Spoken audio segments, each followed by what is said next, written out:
अस्सलामु अलैकुम वरहमतुल्लाहि वबरकातुहू। मुअज़्ज़ज़ नाज़रीन गिरामी, सदक़ाए फ़ित्र कितना वाजिब है एक आदमी पर 2023 में? सदक़ाए फ़ित्र किस पर वाजिब है? क्या सदक़ाए फ़ित्र नाबालिग बच्चों पर भी वाजिब है या नहीं है? अगर नाबालिग बच्चों पर सदक़ाए फ़ित्र वाजिब है तो उनकी तरफ से कौन अदा करेगा? क्या नाबालिग बच्चों पर ही सदक़ाए फ़ित्र देना वाजिब होगा या फिर उनकी तरफ से कोई और अदा करे? इसी तरीके से बालिग जो बच्चे हैं उनके ऊपर सदक़ाए फ़ित्र वाजिब है या नहीं है? बच्चों का क्या मसला है सदक़ाए फ़ित्र में? इसी तरीके से औरतों पर सदक़ाए फ़ित्र वाजिब है या नहीं? औरत की तरफ से सदक़ाए फ़ित्र कौन अदा करेगा? या फिर अगर औरत पर सदक़ाए फ़ित्र वाजिब है तो औरत सिर्फ़ अपनी तरफ से सदक़ाए फ़ित्र वाजिब अदा करेगी या अपने बच्चों की तरफ से भी अदा कर सकती है, अपने माँ बाप की तरफ से, अपने शौहर की तरफ से, और जो उसके अहल व अयाल हैं, जो बाल बच्चे हैं उसके उनकी तरफ से औरत अदा कर सकती है या नहीं? इसी तरीके से सदक़ाए फ़ित्र की मिक़दार 2023 में कितनी है? सदक़ाए फ़ित्र कितना अदा किया जाएगा? उसकी रकम क्या बैठती है? उसका जो अवज़ान है उसका कितना एतबार है? कितने अवज़ान के मुताबिक वो पैसा या किन किन चीज़ों में सदक़ाए फ़ित्र वाजिब है, किन किन चीज़ों से सदक़ाए फ़ित्र अदा किया जा सकता है, कितनी चीज़ें होने पर सदक़ाए फ़ित्र वाजिब होती है? तो याद रखिएगा कि सदक़ाए फ़ित्र किस पर वाजिब है। सबसे पहले हम इस पर बात करते हैं। सदक़ाए फ़ित्र हर उस शख्स पर वाजिब है जिस पर ज़कात वाजिब है, लेकिन यहाँ साल का गुजरना ज़रूरी नहीं है। अगर साल ना भी गुजरा हो तो सदक़ाए फ़ित्र उसके ऊपर वाजिब होगा। ज़कात पर साल गुजरना ज़रूरी है लेकिन सदक़ाए फ़ित्र पर साल गुजरना ज़रूरी नहीं है। 4 चीज़ों पर ज़कात और सदक़ाए फ़ित्र वाजिब है। नंबर 1 सामान तिजारत, नंबर 2 सोना, नंबर 3 चांदी और नंबर 4 कैश अमाउंट रकम। सामान तिजारत यानी कि वो सामान जो आपने बेचने की नीयत से ख़रीदा हो, मसलन कपड़े या कोई बिजनेस का सामान है आपका जिसको आपने बेचने की नीयत से ख़रीदा हो, तो उस पर भी ज़कात और सदक़ाए फ़ित्र दोनों वाजिब है। मसलन आपने कोई प्लॉट ख़रीदा हो, बेचने की नीयत से ख़रीदा हो, तो उस प्लॉट पर भी ज़कात और सदक़ाए फ़ित्र दोनों वाजिब है। इसी तरीके से चांदी आपके पास 52.5 तोला हो तो उस पर भी ज़कात है। सोना 7.5 तोला आपके पास मौजूद हो, उस पर भी ज़कात वाजिब है। या इतनी रकम आपके पास हो कि जिससे आप 52.5 तोला चांदी खरीद सके तो आपके ऊपर सदक़ाए फ़ित्र और ज़कात दोनों वाजिब है।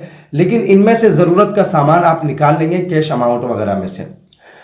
मसलन अगर इनमें से 2 चीज़ें आपके पास मौजूद है, मसलन कुछ सोना है कुछ चांदी है, दोनों को मिलाकर उसकी रकम इतनी पहुंच जाती है कि जिससे आप 52.5 तोला चांदी खरीद सकते हैं, तो भी आपके ऊपर ज़कात और सदक़ाए फ़ित्र वाजिब है। इसी तरीके से अगर आपके पास कुछ चांदी है, कुछ सोना है, कुछ पैसे हैं या फिर कुछ सामान है जिसको आपने ख़रीदा था बेचने की नीयत से, इन चारों को मिलाकर इतनी रकम बैठ जाती है कि जिससे आप 52.5 तोला चांदी खरीद सके तो आप साहिब निसाब हैं, साहिब ज़कात हैं। इसी तरीके से आपके ऊपर ज़कात और सदक़ाए फ़ित्र दोनों वाजिब हैं। अच्छा, सदक़ाए फ़ित्र की मिक़दार कितनी है इस पर बात कर लेते हैं। वजाहत फरमा दूँ कि सदक़ाए फ़ित्र की जो मिक़दार है वो शरई एतबार से गेहूँ 4 चीज़ों में सदक़ाए फ़ित्र आप निकाल सकते हैं। गेहूँ, जौ, किशमिश और खजूर से। गेहूँ की जो मिक़दार है वो निस्फ़ सा है। निस्फ़ सा यानी कि अगर इसका अवज़ान किया जाए तो 1 किलो 633 ग्राम गेहूँ, इसका जो मिक़दार है वो इतनी बैठती है। अवज़ान जो है उसका 1 किलो 633 ग्राम गेहूँ, इसकी कीमत आप जो है सदक़ाए फ़ित्र करेंगे एक आदमी का इतना बैठता है।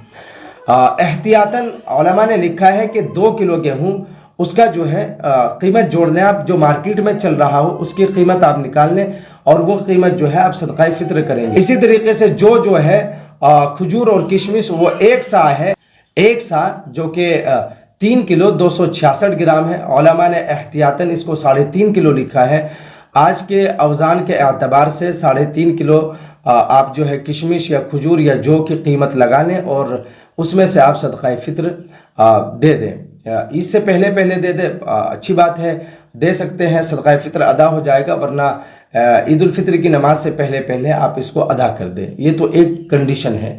दूसरी चीज़ ये है कि नाबालिग बच्चे जो हैं उनकी तरफ से बाप जो है वो अदा करे सदक़ाए फ़ित्र। अगर नाबालिग बच्चे मालदार हैं, उनके पास पैसा है, तो उनके माल में से सदक़ाए फ़ित्र अदा कर दे।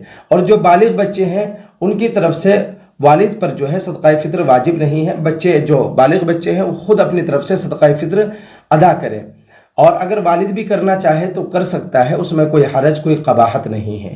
اسی طریقے سے عورت اگر مالدار ہے، اس کے پاس اتنے زیورات ہے، 52.5 تولہ چاندی یا 7.5 تولہ سونا ہو، یہ تینوں کو ملا کر رقم، اشیاء، یا اسی طریقے سے سامان تجارت یا سونا چاندی سب کو ملا کر اگر اتنی رقم ہو جاتی ہے تو عورت کے اوپر بھی صدقہ فطر واجب ہے. عورت اپنی طرف سے صدقہ فطر ادا کر دے، اس کے اوپر کسی دوسرے کی طرف سے صدقہ فطر ادا کرنا واجب نہیں ہے. مثلا باپ کی طرف سے، شوہر کی طرف سے یا اپنے بچوں کی طرف سے عورتوں پر صدقہ فطر ادا کرنا واجب نہیں ہے. عورت صرف اپنی طرف سے صدقہ فطر ادا کرے، یہ اس کے اوپر واجب ہے. اگر شوہر اس کو کہہ کر اس کی طرف سے صدقہ فطر ادا کر دے تو ادا ہو جائے گا. واضح ہے کہ مسئلہ آپ کو سمجھ میں آ گیا ہوگا. اللہ رب العزت ہمیں سننے سے زیادہ سمجھنے اور اس پر عمل کرنے کی توفیق نصیب فرمائے.